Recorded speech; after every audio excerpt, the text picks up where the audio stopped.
Ora, segunda parte do vídeo, a globalização, o pior está para vir. Tínhamos acabado de ler a passagem, portanto, da página 92, sobre a globalização, um sistema de bolha em bolha. Depois passamos para o quarto capítulo, excesso de capitalismo financeiro, o sistema dos bónus dos banqueiros, página 107, que os autores nos explicam basicamente qual é o problema portanto, desses chamados bónus dos banqueiros.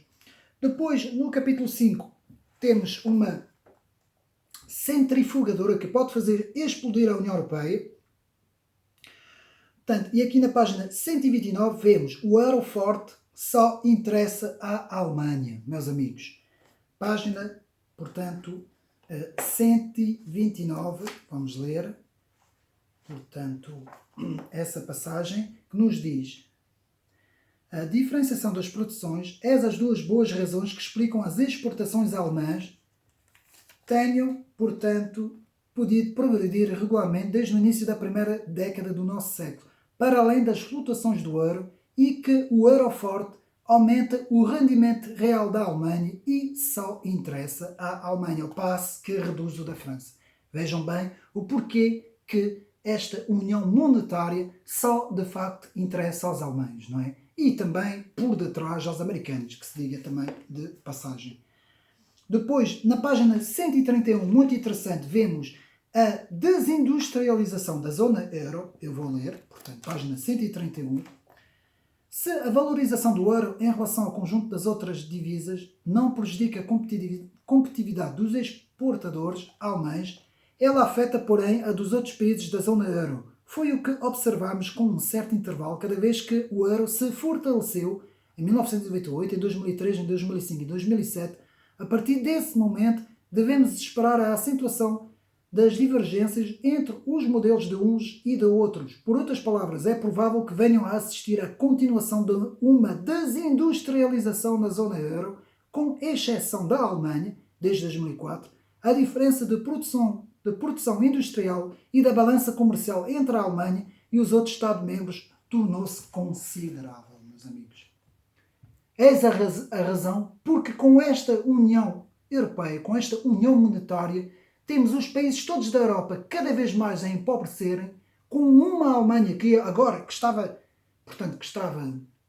a aproveitar essa situação, mas que agora também ela, derivada de tudo o que aconteceu, não é? E o conflito, principalmente o conflito da Ucrânia, que tem vindo agora também a sofrer, portanto, consequências drásticas na economia. Portanto, e vemos na página 134 o euro cada vez mais pobre. Eu vou ler. Portanto, os últimos capítulos do livro acabam com uma análise sobre a União Europeia. E aqui, a União Europeia cada vez mais pobre, lemos, portanto, na página 134.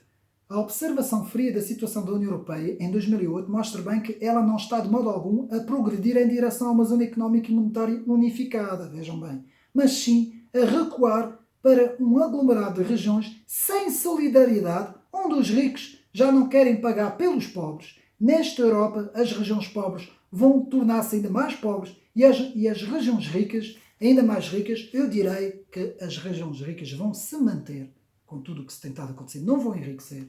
E agora, com a situação que a Rússia está a cortar, portanto, como sabemos, o gás natural, não é?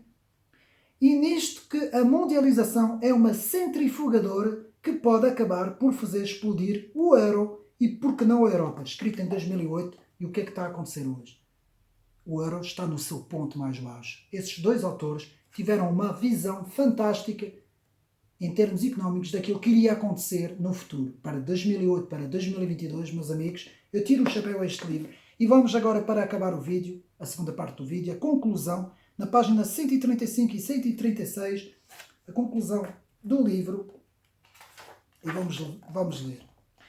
A primeira dessas tendências diz respeito às desordens que a globalização alimenta nos grandes países da OCDE.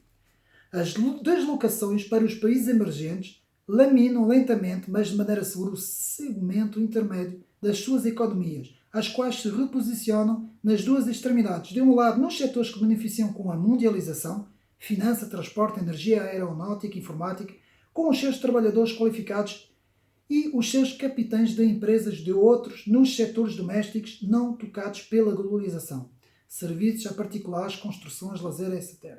E os trabalhadores, em média, pouco qualificados destes setores. Há, portanto, efetivamente, com diversos peritos sublinham, desaparecimento da classe média. Vejam bem, desaparecimento da classe média industrial, em particular, em favor de uma polarização das economias e dos mercados do trabalho nos extremos.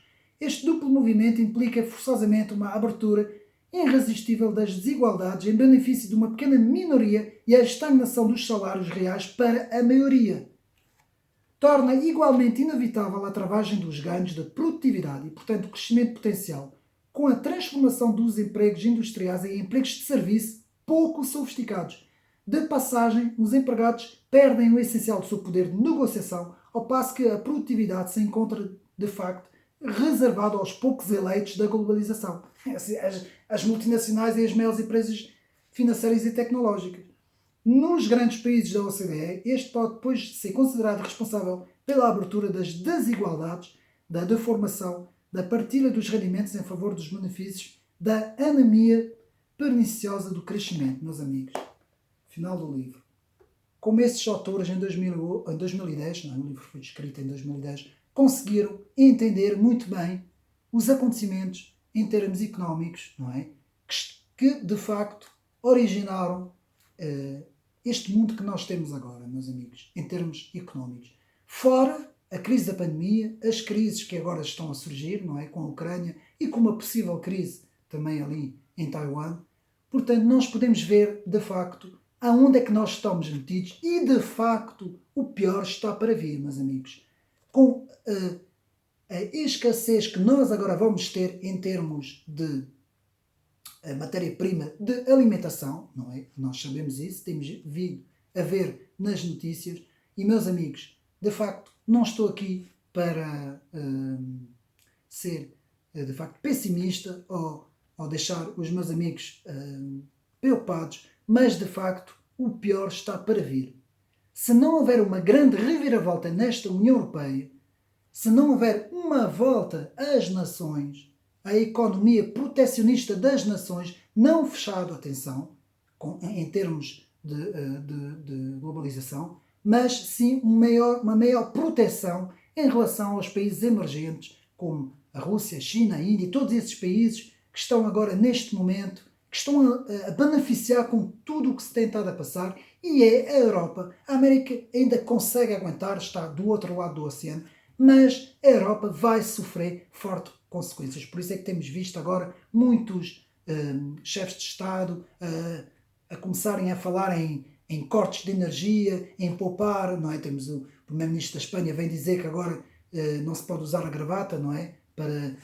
Porque faz calor, não é? Para não usar, portanto, os ares condicionados, não é? Que isto é ridículo, não é? Chegamos a pontos mesmo ridículo e vemos toda essa encenação sobre as energias e sempre a culpa recai sempre nas populações. Nunca é a culpa dos agentes, os agentes financeiros e económicos, os agentes, as grandes multinacionais, esses grandes que fazem tudo, os bancos centrais, tudo isso que nós tivemos a ver, e no entanto, nunca são eles que nós vemos na comunicação como os responsáveis. É sempre o povo. São sempre as pessoas que são as responsáveis de tudo. Meus amigos, fica aqui este livro muito interessante, Globalização Pior Está para Vir, dos nossos dois autores, Patrick Artus e Marie, portanto, Paul Virard.